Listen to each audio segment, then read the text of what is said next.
In a world where people go trekking, who have questions about trekking, two people who go trekking are here to answer your questions about trekking. Introducing the Tuesday Tune-In, hosted by Andy and Dave. Are we live? No. As far as we know, it's live. Let's check if we're live, mate. Let's check if we're live. Are we live? Live. Live. Tackling subjects such as Talking about group travel, charities, altitude, flying, Footwear. vaccination, fitness. so you can make an informed decision about trips and go into them as prepared as possible.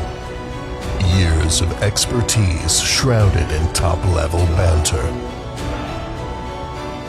Tune in every Tuesday at 12:30-ish.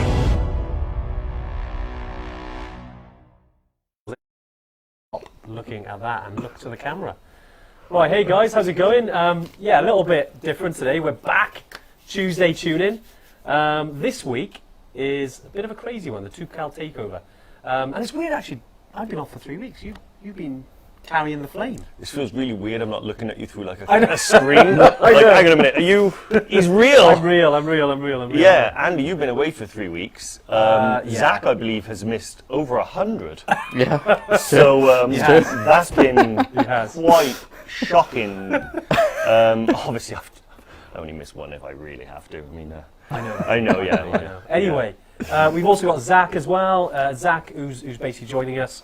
Who've done came on the Toubkal trip, which we did. When was it now? Back in April? Oh gosh. April. Sorry, is that what May? we've come here to talk about? It's funny. This called the Toubkal Takeover. I don't want to talk about it. Oh, okay.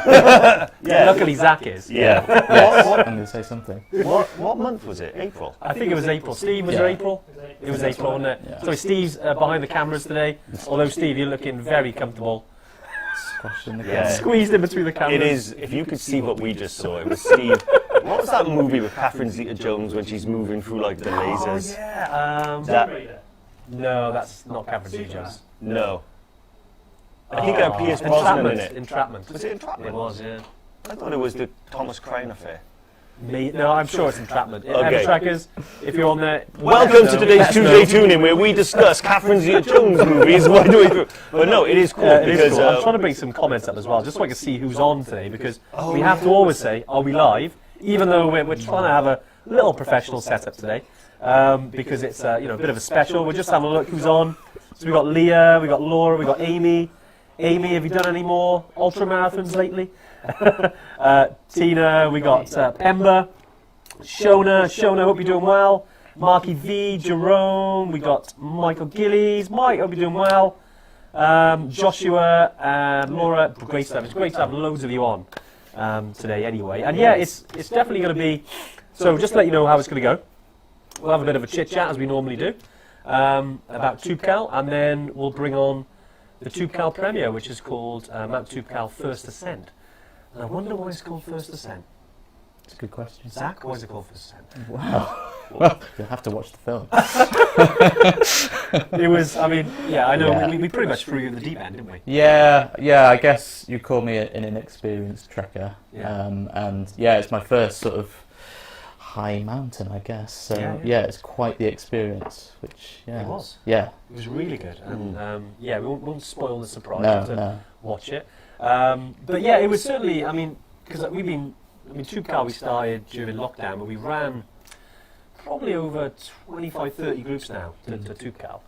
And it's, certainly been different, because if you go in the summer to going in the winter, it's completely different, conditions, and sometimes you need crampons, and we've had a few questions coming on email beforehand, so we'll obviously tackle those as well. And we went in April, and April was actually still pretty much winter conditions, wasn't it? It was, the snow line was pretty much around 3,000 metres. Toubkal lies at 4,167 metres. So there was a lot that when you get, because we did the weekend trip, and on day 2, you get to what they call the refuge, which is, I think it's about 3,300 metres. And that's where you stay for the night on your way up after a pretty beastly day. And just before you get there is when we hit the snow. Yeah. And I was like, this is cool. Yeah. As soon as you hit the snow line, it was like, wow, this is awesome. Yeah. Yeah, I mean, I would say it was winter conditions in all but the temperature. That's very true. That's very true. Yeah. Like, it was, I think my Garmin recorded 32 degrees. I should say, guys, that apparently we're a little bit echoey. Oh, really? But that's... that's okay. We can let Steve panic about that, and in the meantime, everyone can just get the joy of hearing us twice. But no, it was it was an amazing trip. It is kind of interesting, actually, to go on a trip, I think, with that focus of your first time. Yeah. And kind of... At altitude. Yeah. You know, and a big peak like that. It's kind of like... It's like a high school experiment, but with your friend instead of a frog. And you're kind of looking and thinking like... It's nice to be compared to a frog. Yeah, but in a good... No, I elevated you above the frog. But yeah, I said friend. Right. But yeah. But it was great though, because you take a step back and you let someone else go through the motions, and you kind of get to watch it and relive a lot of what you kind of went through, but with sort of a different eyes, different perspective, and I found it fascinating the whole time, really. Yeah. I mean, it was really funny how nervous you were at certain points, I think. Yeah. Like when you first saw Toubkal out the back of the car. Yeah. Well, I Well, always see when you got back on the plane. yeah. Well, you see on the film, it was just to see it for the first time was it was really nerve-wracking. Yeah. But yeah, it was crazy. Oh mate, I gotta literally take my hat off to you. No, because I know we threw you in the deep end, and going to a 4,000 meter peak. Whereas in the UK, you look at Ben Nevis, just over 1,300 meters. It does seem like it's a big jump, but with all of our trips, they're all high altitude, they're all difficult, they're all challenging in their own way. And I think, honestly, good on you for going out there and smashing it, because you did really well. Yeah. And again, don't want to spoil the film, because I think you're going to enjoy it. But I think the reason we kind of chose and discussing with Zach around the first ascent and his perspective is that we get a lot of ever trekkers who are solo trekkers who maybe haven't really done a lot of high altitude trekking, or they haven't really done much trekking at all, and we thought, well, maybe we can tell it from a story of someone who's in that same place. Yeah. Where you're new to the mountains, you're new to altitude, and what was it really like for someone that's new to altitude? Yeah. Because we think with Toubkal, although on a physicality level, I wouldn't say it should be your first one. I think that surprised us all. But on an altitude level, it's a really good one to actually get a taste of what altitude is really like. And certainly if you're going on the weekender, it's a toughie. Yeah, it is. It's a beast, because it's the amount of ascent and descent in a compact amount of time. It was decent, though, to be fair. It was a descent trip. I knew you were going to do that. You are dead right. I think previously in our videos, we've always done it as part of it's almost like a camera watching a group of people. Exactly, yeah. That does, I personally love those, and I think it is really great. But one thing I think it does kind of miss is that we get a lot of individual questions, like, what's it like if I slow the group down? What's it like if this happens or that happens? And I think channeling it on one person, you get, it's like extract of group. Yeah. You find out all those fears, phobias, and panics and tears and a little bit of callousness, which we'll get to. And, sorry, I'm just going to... Carl Gidney says, take our hats off to Zach. I think it's... there's nice on the family on it. I don't know how many people are watching, but I think they're all Gidneys. Yeah. Aaron, Josh, I think I've seen so far. No, it's great. No, a few people have said it, not just the family. But no, Jerome says, was it Toubkal, do I need to grow a beard? Jerome, you know the answer to that. If you can collect as many rocks as you do, you can grow a beard. So, It's just insulation, man. For the chin. That's my excuse. I mean, the truth is I'm just lazy. And I look like a potato. But right, anyway, well, probably another 10 minutes before we bring on the film, and then we can do a bit of a Q&A afterwards. Yeah. But whilst we're here, talking about Toubkal and maybe the build-up to it, what would you say, I mean, just from a training perspective, like obviously talking to Dave and Zach now, in the build-up to it, now you've done it, what would you insist on doing? Any more than normal for altitude, would you say? Or would you say a similar amount? Obviously, I know it's a physical trip, but... I think with the altitude, I think it's not that extreme. Yeah. So it is, if we're just focusing on the altitude, it's a good introduction, I think, to high altitude climbing and hiking and things like that. Yeah. I think in terms of the physicality of the trip, particularly if you do the shorter one, you're gonna want to do a significant amount of training. I think mainly your endurance has to be strong, because the summit day particularly, and I think I'll hand over to Zach now, because it was really kind of your first. It was a lot of firsts, but I think the first time you ever did anything of that length and time and distance, and so I would say your endurance has to be strong to carry you through probably the last 5 hours of the last day. Yeah, definitely. That was the biggest struggle for me, I think. I think just beforehand, because I'd only climbed Pen y Fan a couple of times. So I think, when it came to doing the summit, I don't want to give too much away on the film, because you'll see what happened. Yeah, you'll. But that was the biggest struggle for me, mentally and physically, just to keep going, I think. But you did it, mate. You dug deep. You dug really deep. Whatever. Yeah. What, we see this with a lot of ever trekkers. I think you do get a lot of people who haven't done much, but they're battlers inside. Yeah. They're determined people. I think. That's what Dave, you always say about the mental side of stuff. Yeah. What is it? The 90% of the trek is mental, and the other 10% is mental. And it's true. But honestly, though, it is 100%. And I think I was struggling. Yeah. And me too. So sort of all of us were. The last sort of 5 hours of that hike, I pretty much found we were kind of like together on the last bit, kind of at the back, and I could see that both of us were. It was a mental game, wasn't it? Yeah. If you took your thoughts, feelings, everything outside, you're just tired, and your feet are just sore. Yeah. But once you kind of check out, it's a battle to not check out. Yeah. It's a battle to stay focused on keeping going, and I think that was the toughest part of it. I think is training the mind, and I think that the best way to probably do that, if I was going to give practical advice, would be start small, but have a mind to increase your distances and increase your time all the time. And it probably wouldn't be a bad idea to take on a challenge that's a distance challenge, like we do the Glencoe challenge. Which would say it was just hard in its own right. Yeah, which is hard in its own right, but 26 miles, doing a big ultra trek or something, I think would give you that exposure to that mental side of the game. Would you agree? Yeah, no, definitely. Yeah, no, that's. Mate, you're getting some love on socials. You're getting some love. Do you know a guy called David Fitro? Oh yeah, that's my father-in-law. Oh really? You best say some nice things then. No. Anne-Marie mentioned Toubkal in September. Now terrified. Then EBC with you guys next October. No, Anne-Marie, it's certainly. I hope we're doing it justice by talking about it. It is. Whenever we talk about these challenges, we always like to be, and a big part of it, we don't want to hide anything from you. We want to just lay it out and say, right, this is how it is. And certainly, when it comes to Toubkal and Everest Base Camp, they're both very difficult treks, but they're not impossible. They're more than achievable for everyday people.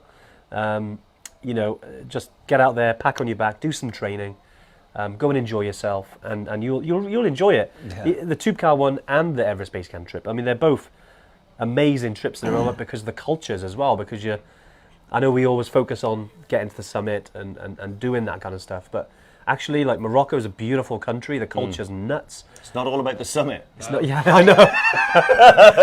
We'll get into that later. Put it in, not in there, yeah. But actually, and I think you were dead right. But with Anne-Marie there, Anne-Marie, you said you were like, oh, I'm frightened and stuff. Honestly, I think. Yeah, that's the best attitude to have. You should be a little bit like apprehensive in this game, because that's what makes it an adventure. Yeah. If you were going and taking on something that you know you could do, and you're just going out there to do it, that's wonderful. But if you're going out there and you're pushing yourself against your own fear, and you're challenging yourself against your own fear and banking on yourself to win, then that's what really makes it an adventure. And I think if you come back and you're like, I was terrified, but I pushed on and I did it, that's really at the core of Evertrek, I think, is what we're about. Is taking like everyday people, turning them into savages. They're also called Evertrekkers, mate. That is true. Or is it just because we're Yetis doesn't mean we're savages? Yeah, exactly. Just because we're Yetis doesn't mean we're savages. No, but Kim Williams talks about a partner, Gav, about the beard. Better not. Gav would be jealous, because I could probably grow a better beard than him. Fair dues, Kim. If you can, mate, why not? Why not? I think Marky V was asking about what kind of massive drinks bottle is that? Well, this, it's got some words of encouragement on there, Marky V, but essentially this gives me my 2 litres of water a day, and it starts me at 7 a.m, finishes at night. So I've got a good target for myself, just so I can make sure. I always like reminders, and I drink it throughout the day. So yeah, this means I get my 2 litres in just in case I'm just busy throughout the day, I still get it in, mate. So yeah, highly recommend it. It's just off Amazon, by the way. But very good. Although I won't talk about Amazon, Steve. Actually, yeah, if you use the code Bolschweiler at Amazon, you get sorry. I shouldn't do that. Still shouldn't do that. No, but you're right, isn't it? Yeah, what you're talking about there. Going back to the physicality, going back to the trip itself, and going through and pushing yourself. That's the way it should be. Yeah. And then afterwards, come back and tell us your story. It'd be nice to see what you thought of it. And that's why we're here today, to talk about what you thought of it. But what do we think? Should we get stuck into the premiere? Should we roll film? Because I think we'll do Q&As and things afterwards. And I can clearly drink more from this big bottle. Shouldn't we have a little, like one of those, what are they called? Oh yeah, a clapperboard. Yeah. Steve, have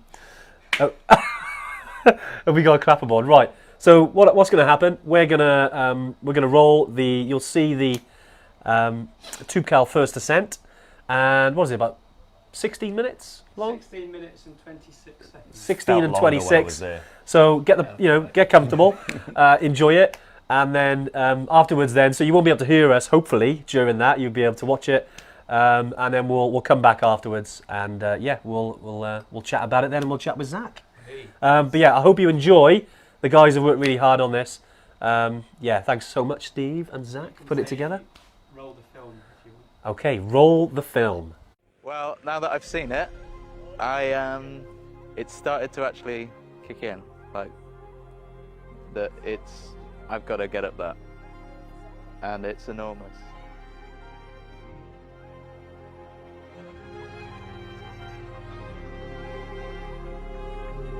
Growing up, I remember enjoying hikes in the hills with my dad and my siblings, but over the years it happened less and less as city life took over.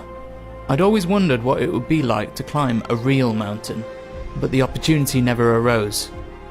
Until now. Mt Toubkal in Morocco stands at 4,167 metres, a manageable altitude for a beginner trekker. I've no idea how my body will react.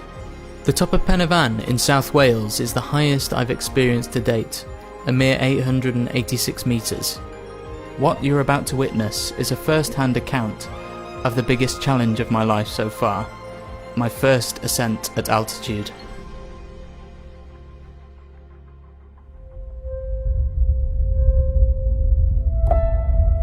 I think now I'm getting a lot more excited. The nerves are starting to sort of dissipate a bit, and once I'm on the plane and once I'm there, I'm sure it's going to be, it's going to be fine. I've got a good group around me, a good group of people that are going to help me on the way, really good support. And yeah, I'm just going to try and enjoy it and experience some new things.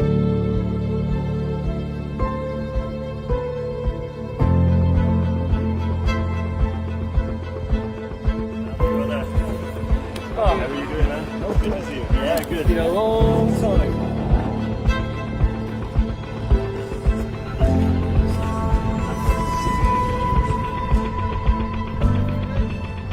We arrived in Morocco, in Marrakesh, and we've had a day of sort of sightseeing, really. It's been really nice to see the city, see the culture. It's all a completely new experience for me. It's been a real sort of sensory overload, but fantastic.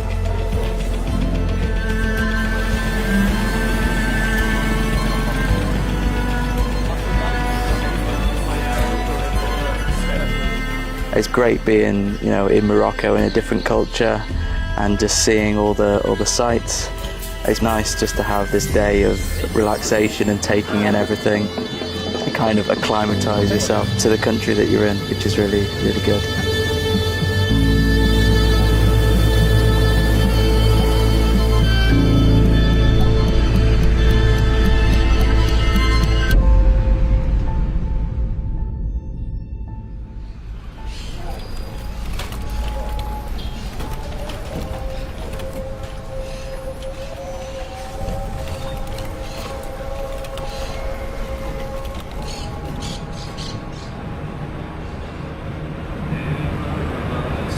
don't steer it, Zach. It does like a spin. I literally just had a moment of realisation. My heart just went boom, boom, boom, boom. Looking at it. I love it. It's a great feeling, isn't it? The thing. Yeah. The more you steer at it, the smaller it gets. I think it's the opposite. The only problem is sweat we're a bit. driving towards it, so that counteracts it as well. I was going to say, I'm getting a little bit bigger. It's incredible though.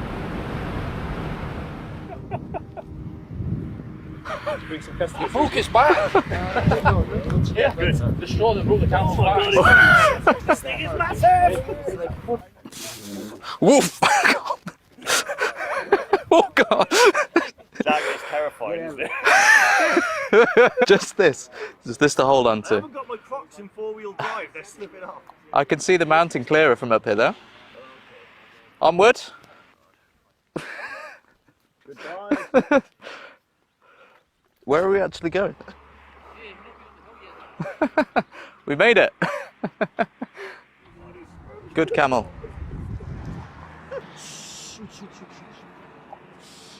Woof!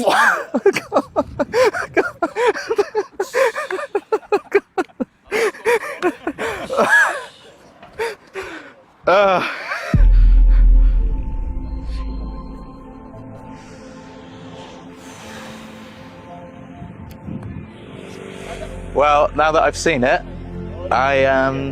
it's started to actually kick in. Like I've got to get up there, and it's enormous. Like I mistook it for clouds when I first saw it. It's just there in the sky.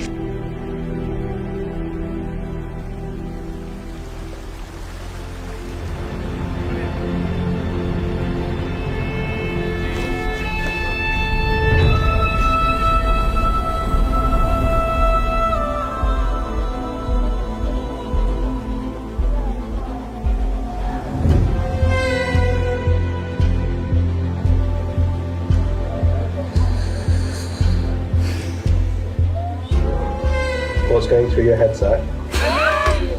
What isn't going through my head? Yeah, just looking at it on here, Toubkal 4,167. Yeah, it's going to be tough, definitely. But, yep, got to do it now. No turning back. No turning back now.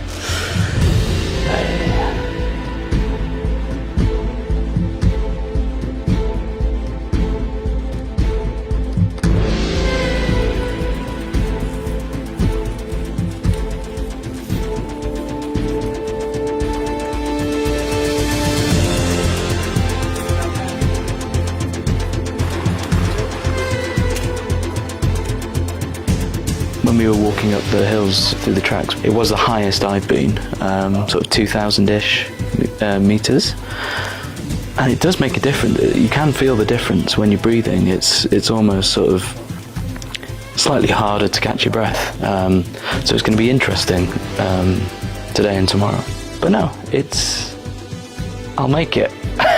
Fingers crossed.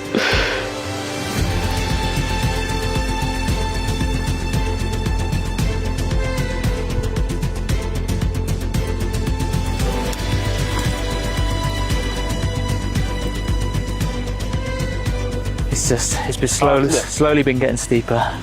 Mate, you're doing really well, honestly. It's a completely new thing for me. Almost done 1,000 meters today. Thousands, is it? Yeah, almost 1,000. Whew. Not bad, is it? Not bad. 1,000 more to go. Well.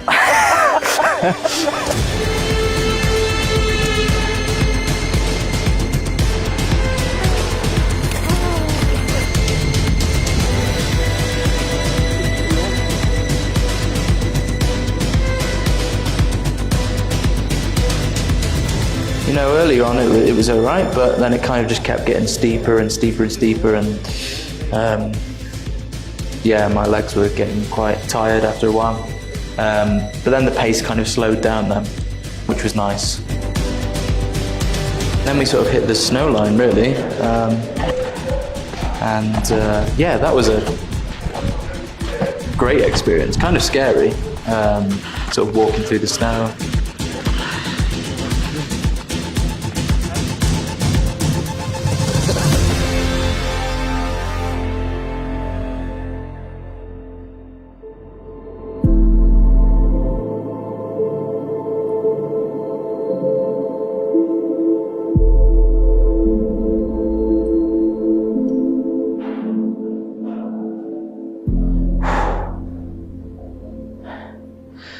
So we're at base camp, the lodge, and it's been a tough day, really tough day.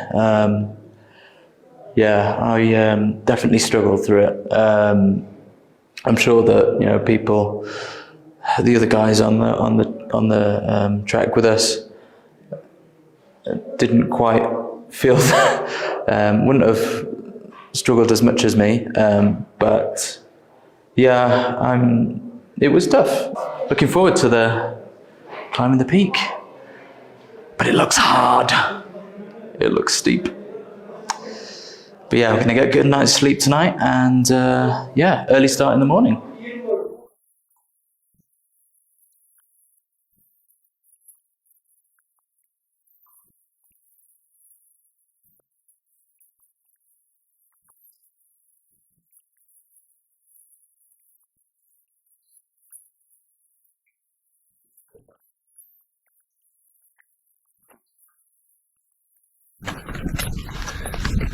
He's here! Toubkal! How's it going? Zach! I'm ready. I'm ready. Spud! Hey, how are ready to rock, mate, ready to rock. Ready to rock and roll. Tam! I'm glad I got the light right in my eye. Cool as a cucumber.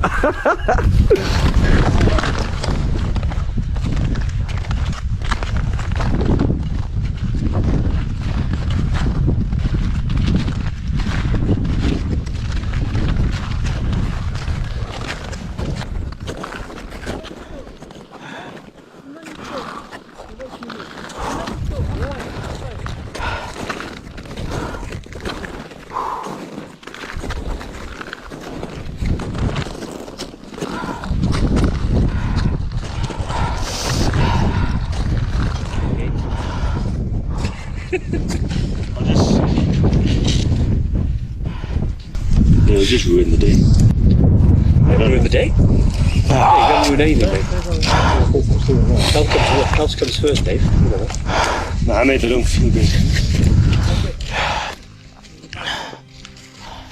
Sorry, boys. Okay, sorry. No worries, Dave. What's the ice there, Dave? Well, I'm down.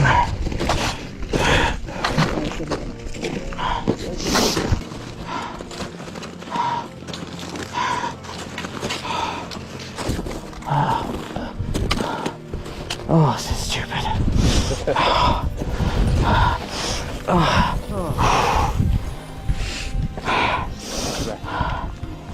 Get some water down here.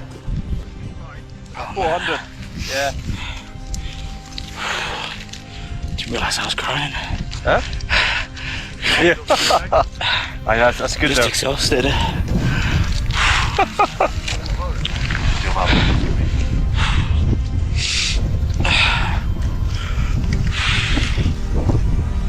This was a stupid idea. Oh, my God.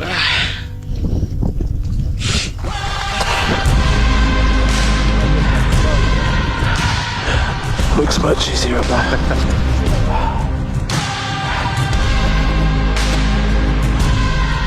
It's something that's really out of my comfort zone, but I really want to do it.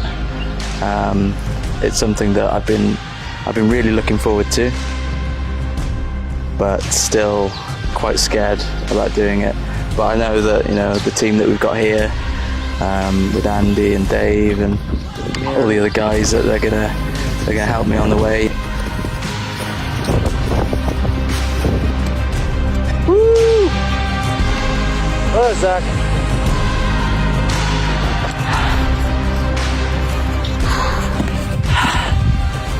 I've fallen behind a bit.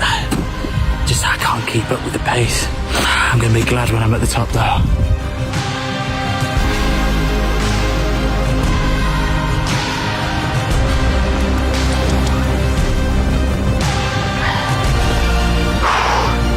Nearly there, come on.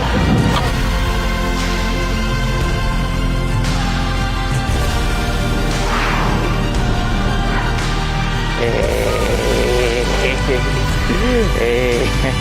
Well done. It's breathtaking. It's the highest I've ever been. Got a good photo, huh? It's the furthest from home I've ever been. Oh, it's breathtaking. What, the ascent or the view? The ascent was difficult, tricky. It made me question why I was doing it. But yeah, it's definitely worth it. It's definitely worth it.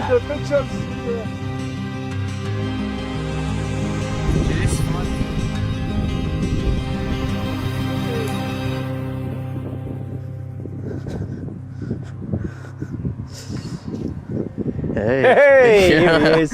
How's it going? Good to see you, mate. Good to see you. Can I sit here? Welcome back. Oh, thank you. How does it feel after Toubkal? Great. Yeah, great, isn't it? Great feeling. It's such a good experience. What was your highlight? Give me a highlight.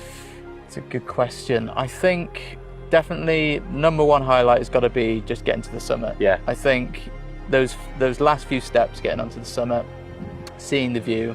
It's a nice view up there, isn't it? Yeah, a bit of swig of whiskey. A wee dram. Yeah, a wee dram of whiskey. And how did you find the altitude? I know this is, your first time altitude. Yeah, I think honestly the altitude didn't really affect me. Okay, nice. Yeah, I think I was a bit worried about it beforehand, just because I'd never experienced something like that. But I didn't really feel much. Nice. Going up, nothing notable anyway. And what did you feel about the physicality of it? For me personally, that was the toughest thing. Yeah. The biggest obstacle. Just to get, I think there was a point where I just had to stop and just kind of take things in. But you just need a bit of a push, which I did get from the incredible team. It was a struggle, but it was really worth it in the end. And what's next? It's a good question. It's the first ascent. When's the next ascent? Yeah, I don't know, but whatever it is, I'm sure it's going to be. Yeah, it's going to be great. It will. Yeah, Well, can't wait. Can't wait.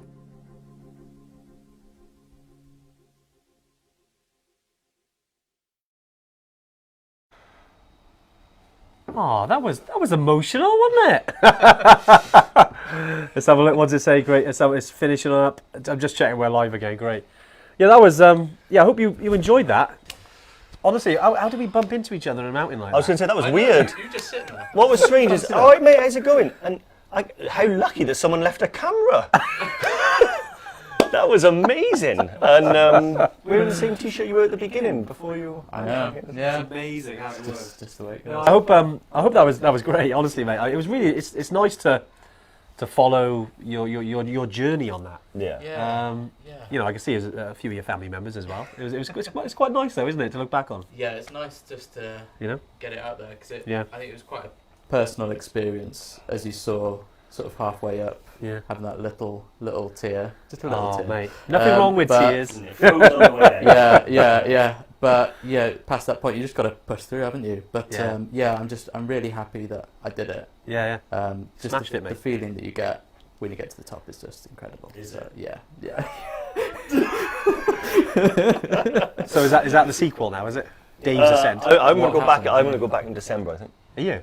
Yeah. I think that's the plan. Going to do it. Yeah. Conditions would be very similar. Yeah. Well, I reckon I could do it. Yeah, definitely. Just one down, Zach. One down. I wish I didn't say that. No, honestly, it was an amazing experience, and from my perspective, you win some, you lose some. That doesn't matter. I was so glad you got up there, and the rest of the guys got up there. Honestly, it was something I thought before I'd ever turn back. I always thought that if I turned back, I'd just be so gutted that I'd be like, I wouldn't care I'd be like, oh, I don't want to know. But actually, I was waiting outside, like looking at the windows and looking for you guys to come down. And I was just like, I was just praying like you all made it. And when you all made it, particularly you, Zach, as well, because it was, I know how tough it was, and I know the feelings, what I really admired, actually, perhaps more about you on there was your honesty. There was no bravado. I was going to say, and I mean that. Right, a lot of people on a lot of treks, and probably myself included at times, have felt like that, but never actually talked about it. Right. And you just kind of suffer in silence. And then when you get down, you pretend it's fine. You know. No problem. But actually, you showed the whole range of emotion, I think, there, from what it's like at the beginning, the exhilaration of the summit, and also life after. You know, and I think that's where the value's going to come. I think Carl is really proud of you as well. I know he's on it. He's gonna get. Actually, that's Jane. There's loads. Honestly, I think. Wow. Sorry, it's just all kidneys on this line. Yeah, I It's think fine. It's fine. We've got lots of our ever trekkers are on here. I think they should be proud of you. And I asked, and Joshua, brother. Yeah, brother. Yeah. And I was. It's good that it's cool that they hadn't seen it. Yeah. You didn't show them the video. that is quite cool actually. So it's the first time. Yeah, first time. I think Spud's on there as well. Spud, who was in there a little bit. You couldn't catch it all, but watch it later. Well done, Zach. You were a star. He was there. He was there a little bit. Yeah. I was shining my light in his eyes. But no, it is good. I hope it captures. As we go back to what we said at the beginning, you know, when it comes to Toubkal, it's you want to show it how it is, you know, and you can see it's difficult stuff. But it's achievable. I mean, like Zach said, you know, he hadn't done much training, hadn't done much things before that, but he went out there and he smashed it. Yeah. And it was hard and it was tough, but he did it. Yeah. So, we hope that kind of captures that, and also maybe an introduction to what it's like that time of year, because, you know, that was in April, and which is pretty nuts, but you think, like, from November through to April, it's pretty much like that. I think there was one question, I think it was from Michael. That's amazing. Wilhelm is on here now. Hey, we got the dads. Here he is. That's Willie. Hey, Willie, how you doing, mate? It's Steve's dad. It's the dad show. Where's my dad? My dad's not on Facebook. Your dad should be on it. Is he on Facebook now? No. Oh, right. No, he uses my mum's account. That's brilliant. Oh, yeah. Well, they enjoyed it as well. They got some good comments. Well, definitely. Save some nice stuff anyway. And nice to see some comments from the Evertrekkers as well. Thanks, guys. Well done, Zach, Laura. Just going through. Maybe Michael. Michael was asking. Michael Gillies. Hey, Mike, how you doing, mate? What time of year was that? So that was April. But yeah, if you're thinking of like winter conditions, although as Dave said, not necessarily winter temperatures. So winter conditions meaning, you know, what's the terrain like? Yeah, but it's still hot. But certainly when you get to 3,000 meters at that time of year, it's a crampon job, definitely. You could. You know, we had a question today, I think, dropped in, that we had from a customer this morning, and mentioning, I think they were going the end of this year, asking about whether microspikes or crampons would be useful, because they don't want to go out and spend, you know, money on a pair of mountaineering boots. Yeah. You know, it's a very good question, because, you know, those type of boots can be quite expensive. We saw people on there with microspikes. Yeah. Personally, I would say I do appreciate that you don't want to spend the money. But in terms of when you do need the right equipment for the job, I was far more confident having crampons. Yeah. But you don't necessarily have to buy mountaineering boots. You can get a crampon that will fit a normal hiking boot. Yeah. So not quite a B1, B2, or B3. They have the toe clip that goes over the front, right? And then normally you have the wire welt at the back. Yeah. Well, these are like a clip on the front and the back, and they will fit a standard hiking boot. And I think that... And they're fine, aren't they, for, like, what pair were yours? Scarpas? You just had hiking boots, didn't you? They weren't high-end boots, though. Were they? No. Steve's the Scarpas. Yeah, I can't remember what they were. Okay. But they definitely weren't. But the crampons obviously fitted on. And they strapped on fine, yeah. So nice. I think if the microspikes is all you have, then it can be done. Perhaps not in the serious winter conditions when you go in sort of, you know, up to ankle height maybe in snow. I would recommend getting some crampons, because I just think if you need them, you need them, and you should have the best equipment you can. Do you know, a lot of people comment in there on like on the emotion of that, and I think a lot of people I think felt how emotional it was, and that's what I think you got from focusing on just like your trip. Yeah, you know, because you had to be honest in front of the camera, because well, one, you're an honest guy, and I don't think you'd see the insincerity if you tried to. So yeah. No, it was great to get that insight into kind of your journey on there. Because like you said, you know, I know we were all going through, because that was our first trek after COVID, really. Thinking about it, like because everything's going on in the world, with the Yeti team, essentially, we've been getting our Evertrekkers on trips. And this was our first trip post-COVID since Killy into early 2020. So it was great for us to get out there and see a bit of the mountains again. Looking at us, we'd been mainly eating, I think, between... I was just breathing out, honestly. That one scene, I was like... Honest to God, I was like, wow. After watching some of that footage, I was like, man, I gotta get back on the horse, man. Not literally, that was cruel. But wow. But no, it was amazing. So, would you do it again, Zach? Would you go to another high peak? Oh, definitely. Yeah. I'd love to do that again, honestly. Really? Yeah. Just now I know sort of what what's coming. Yeah, but I just think the entire experience was just so enriching, especially having the time in, I don't know if we're going to talk about it, but the time in Marrakesh, that was good, before and after, and just, it's not just about climbing the mountains, it's about the entire experiencing the culture and meeting new people. Really. It was good, wasn't it? It's a completely different world. Oh yeah. And temperature. Yes. Because it gets warm in Marrakesh. You're looking for the shade, aren't you, essentially? Even luckily in the Medina and the markets and the souks. You're undercover, aren't you? But when you're out in the mountains and you're exposed to the heat and the sun, I think all of us, I remember coming back with some blisters. I think you had the same as well. I also didn't put enough sun cream on. So do that when you go. I had heat exhaustion. Never had it before in my life. And it was really strange because I thought the symptoms that I was having were related to just the antibiotics, but it wasn't. So stupid that I didn't really understand what heat exhaustion felt like. But the morning that I turned back and I went back into my sleeping bag, I couldn't stop shivering. Even though it was quite warm. But I honestly just thought that might be exhaustion. And it wasn't until I had to walk later on that day and it was a frying pan. And when I didn't even come down for lunch. I just sat in my bed shivering. You were tired, weren't drinking you? water. But it was the shivering. Well, that's always a sign that your body's, strange. There's something not right there, Dave. Yeah, definitely. It's really peculiar. But I would say that whatever time of year you go there, managing temperature is a key thing you have to do. Like I would bring sun hats. I would bring perhaps one of those cool rags that you can dip in water and put around your head. Yeah. Because I know some people have just gone in July. Yeah. And I think the temperatures were in the 40s. Even higher. Yeah. Which was doable, but it's just harder. And I think Heather Newman, I've not done it in the snow, wondering if it would be easier underfoot than the scree. It's a good shout, actually. I know we've had a lot of Evertrekkers do it not in the snow. And it was, the feedback was that, it's difficult underfoot. But if you've done any scrambling or on glacial moraine or, mixed terrain, you'd be fine. I think the descent would probably be a bit harder. It's quite slippery in the snow anyway, it's quite zigzaggy. You could get some people who could go straight down, but it's a beastie on the knees.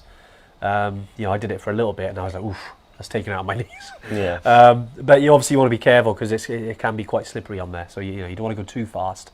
And the guides do kind of manage your pace and manage where you go anyway. Just keep you safe. There was another question as well because Heather. I hope that answers your question, Heather. But someone asked around, I think it was Eileen, we are going in March 23, can we hire crampons?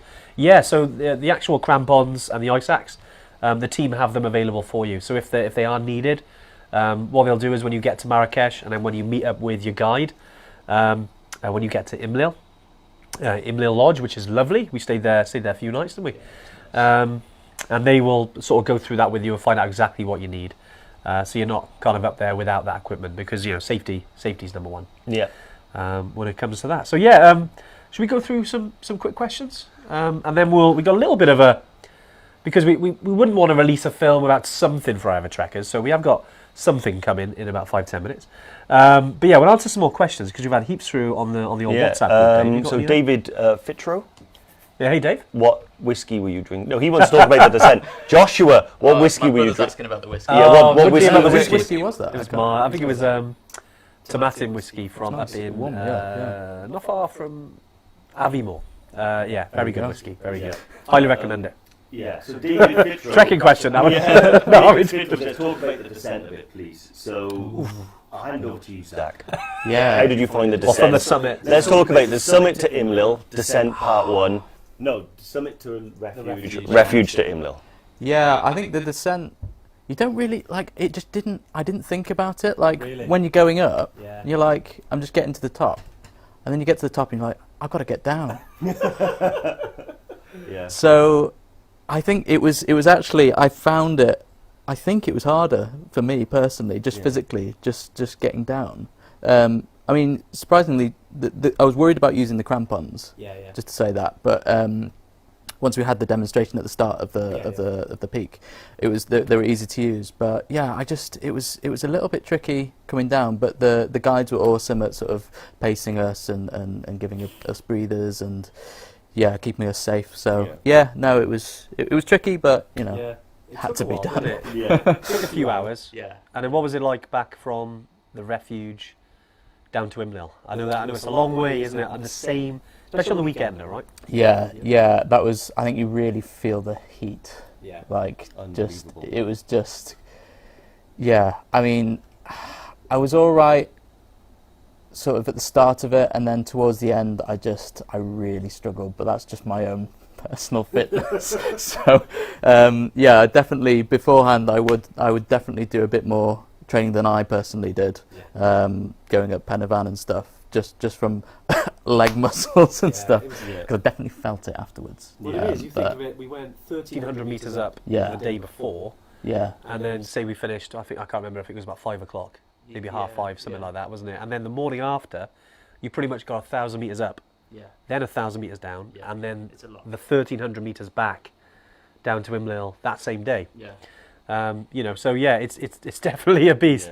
But again, we talk about why we do these things, and you certainly feel like you've achieved something when you're down. And it's I wish it was only 1,300 meters long. It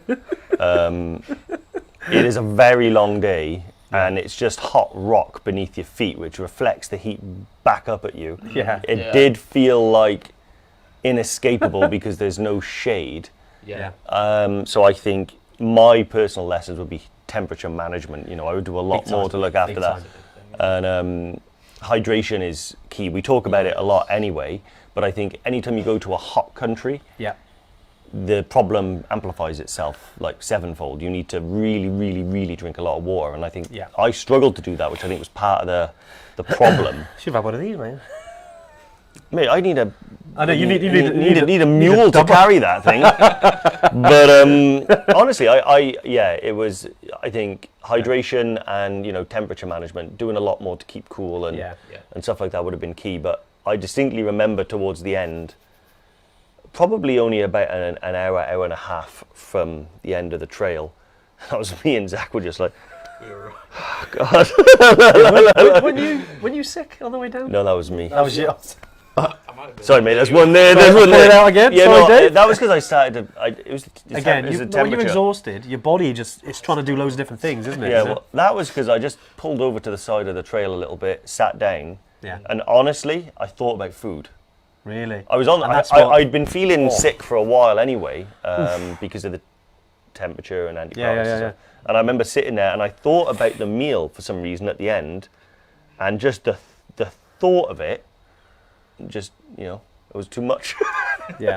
But it was good though. Like I honestly feel like me and Zach went through we went through a real thing together in those last 2 hours. Like we were like just got away. But honestly, I think probably some people are going to be listening to that. But it's an experience. Like I said, it was. I'm going to go back and do it again. So it couldn't have been that bad.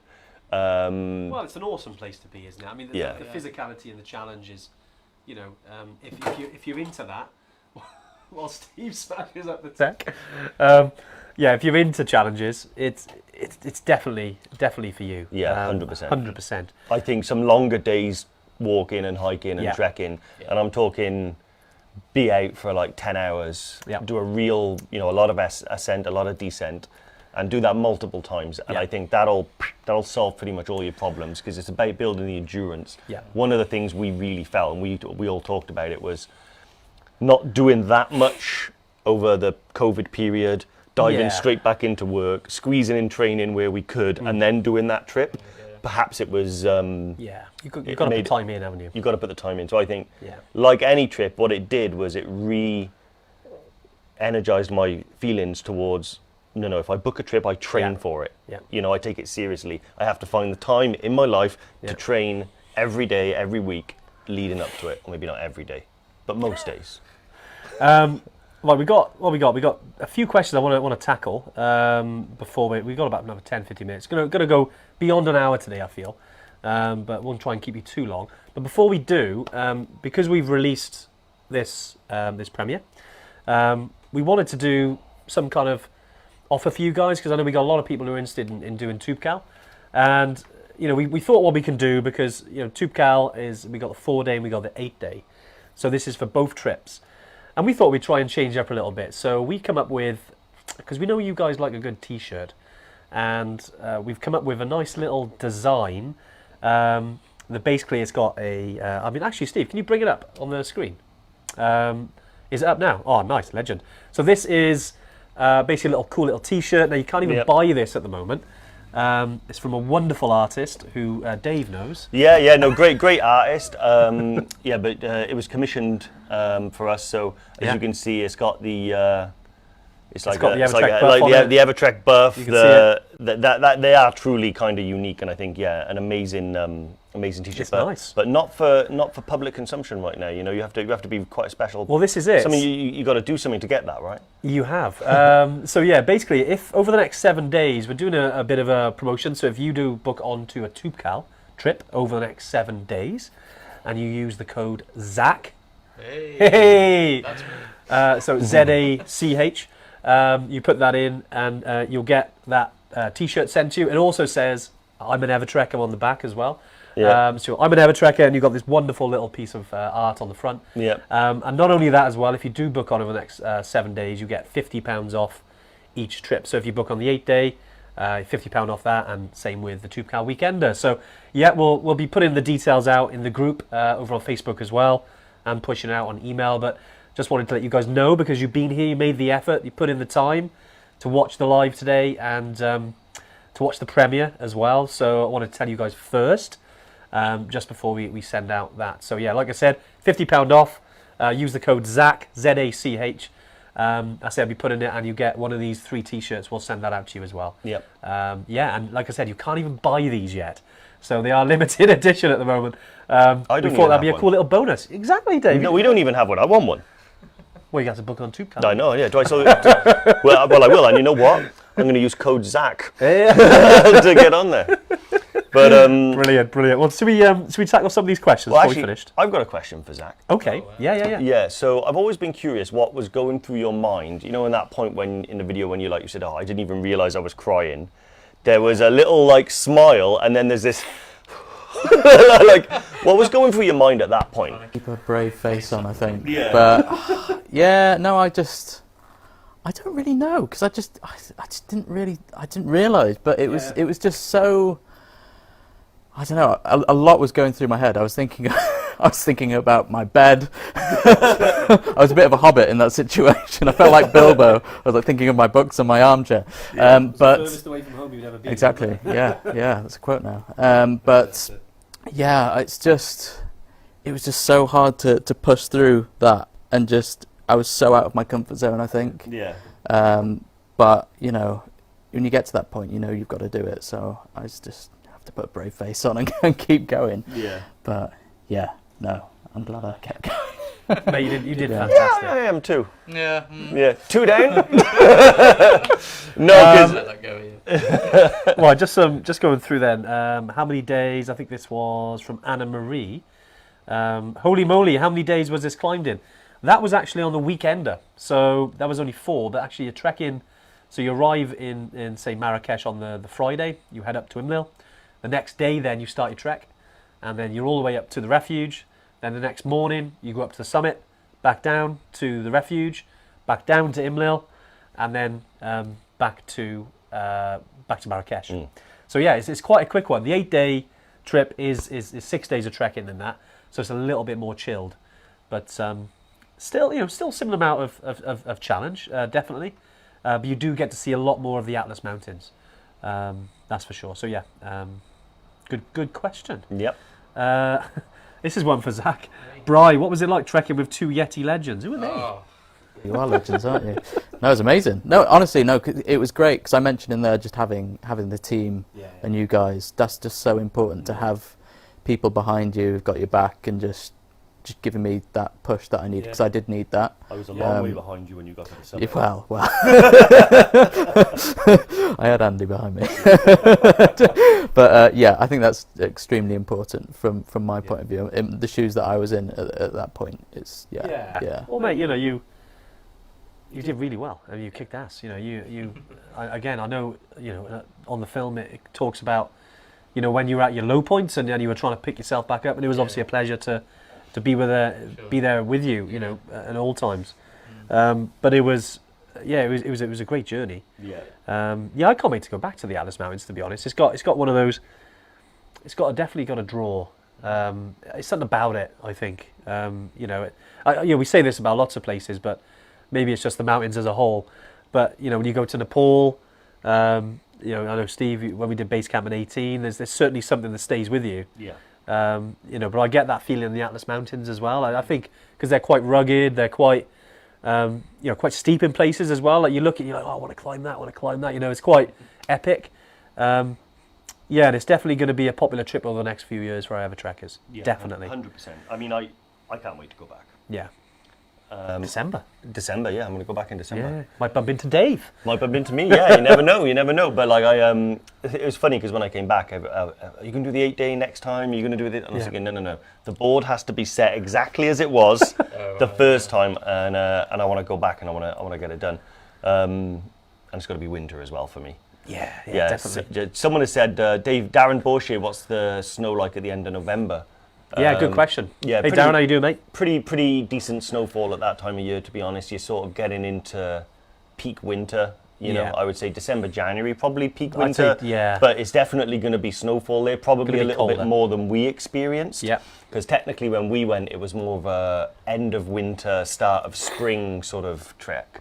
Yeah. So it was almost like a tale of two temperatures, really. It was, well, not temperatures, but, it was dry. You wouldn't have had any idea there was snow within 100 miles of you, would you? And then all of a sudden you get to this really, I don't know, it's just a line. Yeah. And it's like I was trekking through a desert environment, line, snow. And you're like, what? Yeah. So it is like that, and probably the snow line will be a bit further lower down. I think you'll get to it a bit earlier, I think. Yeah, November's hit or miss, because I remember before, because we did this in April, but because of the the border closures and everything in Morocco, we were actually due to go in November. That was what we chose to film this essentially. And yeah, it didn't work out. It was kind of meant to be to go in April, but yeah, I think November will be a great time. In all the research we did, you're certainly you're more chance in the December and January for, I'd say, winter conditions, but November's definitely a great time because you're kind of on the shoulder of it, really. Yeah, exactly. Yeah, definitely. And I think Shona made a good question as well. Is there any reason you don't have treks April, May, and June?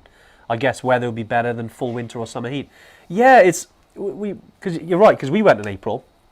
To be honest, we were trying to, when we chose the 2 times, we wanted to try and have the best conditions and different conditions.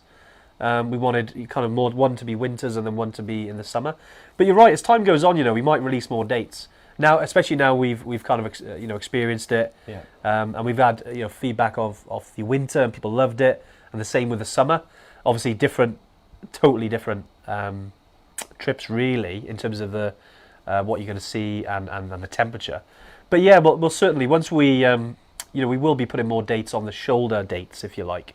So not necessarily summer, but yeah, Shona, it's a good question, mate. Yeah. Because we I suppose we just didn't want to put dates the whole year. Yeah. We want to fill some groups, if you like, if that makes sense, and try and get some nice groups going. Pretty much it, yeah. We don't want to flood it with, because if we end up with, say, 200 trips a year with 2 people on each of them, exactly, we want to fill the groups out. So we choose the best times of year in both seasons. Yeah. And then any, intermediate ones is just they crop up intermittently. Yeah. I saw another question which was quite interesting. Okay. So yeah, Dave Rimington. Oh no, Dave Rimington says maybe him and Leah will do it after Crimbo. Yes, do it, Dave. Do it. Yeah, 100%.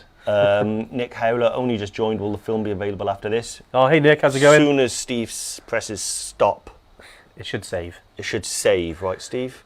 And then you go back to the beginning. The live stream will save. Yeah. You need to upload the film. Yeah, we'll upload the film separately, but you can watch this whole thing. So good with Facebook. Excuse me. Once we finish the live, it does kind of save. So yeah, we like every Tuesday tune-in that we do put it up on YouTube as well. I mean, we do upload the audio onto the Mountain Malarkey podcast. Usually by kind of Thursday-ish, should be done.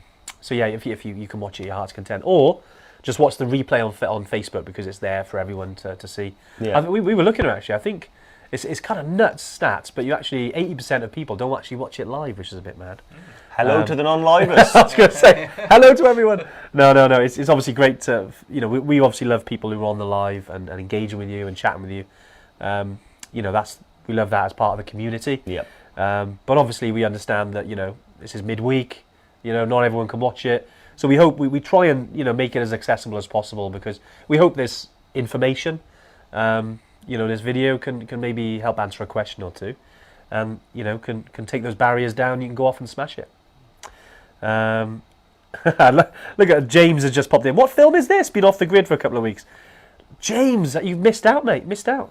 He's been on the Kungsleden in Sweden. The King's Trail. Absolutely awesome. Oh, really? Which James?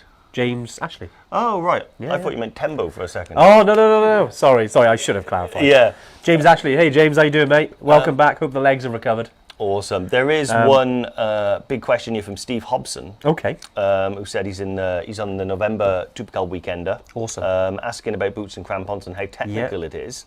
Nice. Using it as prep for Ultimate Island Peak.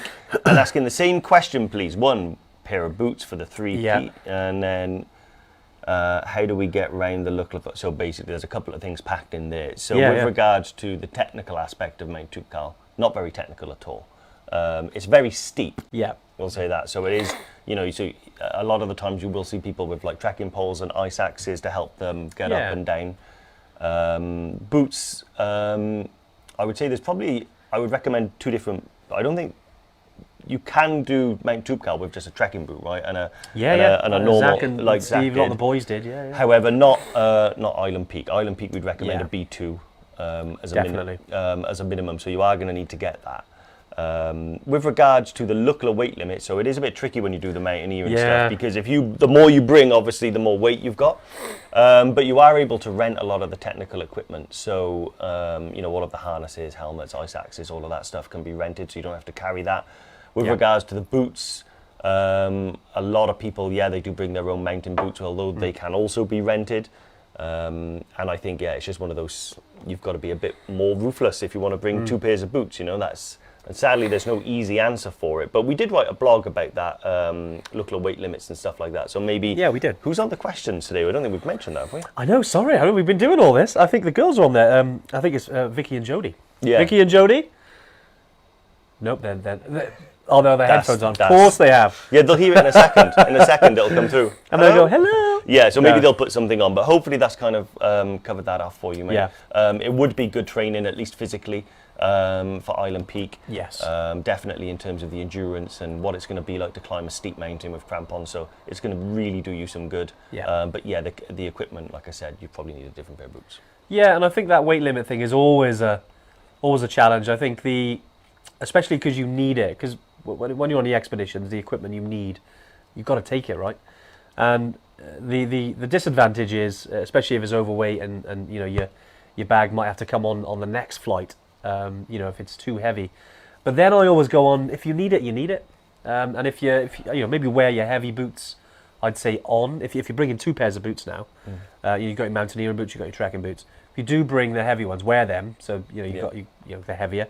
Chuck the other ones in your bag. Hopefully you can get on. If not, it will eventually catch up with you. It's not ideal, I know, but just thinking about these expeditions, and obviously we always say if you can pack getting in 15 kgs, happy days. But sometimes if you do need the stuff, you need it. I remember when I take, my camera gear, Steve, when we went up there, and you're taking your tripod and you know, especially if you're doing any stuff like that, and you've got a few lenses, you know, it adds up. Obviously, you can carry it, but you know, most of it you put in your bag. But try and you know, get it down as much as you can. But don't just go up there with trekking boots, and don't just go up there with mountaineering boots, because they're quite different, the trekking part and the mountaineering part. But also as well, if you don't want to spend loads of money on the mountaineering boots, you can hire them locally. So you can get them in Shukung, which is just at the base of Island Peak. So just to put that there, if you just want to wear your trekking boots then, so you haven't got extra weight, you can just hire them up there. Obviously they're going to be, you know, second hand, but they'll be suitable for the trip. Yeah, good question, Steve. Yeah, I think we've got we'll have to answer a couple more. We got a little bit of time, and then we'll kind of finish up. Nick Howard. Oh, let's have a look. What we got? Nick, I think, can you get a T-shirt if you're already booked on a trip to Toubkal? Nick, I knew someone was going to ask that. We'll have to see. Because we've, I mean, this was just around the next 7 days, but we'll have a think and get back to you on that, Nick.